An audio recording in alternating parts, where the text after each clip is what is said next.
रज़ा मदीहा के रवैये से काफ़ी ज़्यादा परेशान हो चुका है। वो चाहता है कि पहले मदीहा की शादी हो जाए और उसके बाद ही वो मुस्कान की रुखसती करवाकर उसे अपने घर ले आए। जब मदीहा को इस बात का इल्म होता है तो उसका गुस्सा आसमान को छूने लगता है। उसे यूं महसूस होने लगता है कि मुस्कान जब से उसके भाई की ज़िंदगी में आई है, वो रज़ा को भड़काकर उसे भाई की ज़िंदगी से निकालना चाहती है और उसे इस घर से बेदखल करके खुद इस घर पर कब्जा करना चाहती है। मदीहा दिन ब दिन मनफी सोचों में घिरती जा रही होती है। इसी जहनी कश्मकश के आलम में वो अपनी गाड़ी तेज़ रफ्तारी से चला रही होती है। उसके दिमाग में बेशुमार ख़यालात गर्दिश कर रहे होते हैं और उसे अंदाज़ा ही नहीं होता कि वो जाकर मुस्कान के भाई आशर की गाड़ी से टकरा जाती है। हादसे में मदीहा के सर पर चोट आती है और वो बेहोश हो जाती है। आशर फ़ौरन मदीहा को देखता है और जब उसे मालूम होता है कि ये तो रज़ा की बहन है, तो वो बग़ैर वक्त ज़ाया किए उसे अस्पताल ले जाता है। वहाँ डॉक्टर्स उसकी मरहम पट्टी करते हैं। आशर मदीहा का बहुत ख्याल रखता है। मदीहा भी आशर के इस रवैये से बेहद मुतासिर हो जाती है।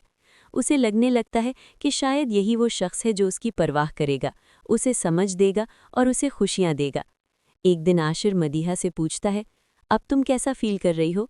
मदीहा जवाब देती है, हाँ आशिर, अब मैं बेहतर हूँ। आशिर मदीहा को अपनी गाड़ी में बिठाकर घर छोड़ने आता है।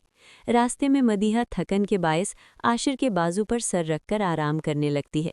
आशिर को भी मदीहा अच्छी लगने लगती है, मगर वो अपने जज्बात को दिल ही में रखता है।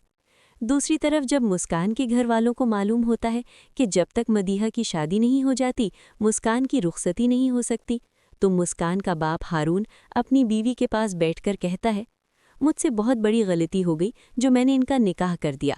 मुझे ये निकाह करना ही नहीं चाहिए था। एक ही दफ़ा शादी करते और मेरी बेटी को रुखसत करवाकर ले जाते। अब हम कब तक इंतज़ार करेंगे? क्या मेरी बेटी इसी तरह मेरे घर ही बैठी रहेगी जब तक वो लड़की हाँ नहीं करेगी और अपनी शादी नहीं करेगी? लेकिन हारून का ये शिकवा ज़्यादा देर कायम नहीं रहने वाला, क्योंकि बहुत जल्द आशिर खुद मदीहा के सामने शादी की पेशकश करने वाला है। तो दोस्तों, आपके ख्याल में क्या आशिर और मदीहा की शादी हो पाएगी या नहीं? अपनी राय कमेंट्स में ज़रूर दीजिएगा।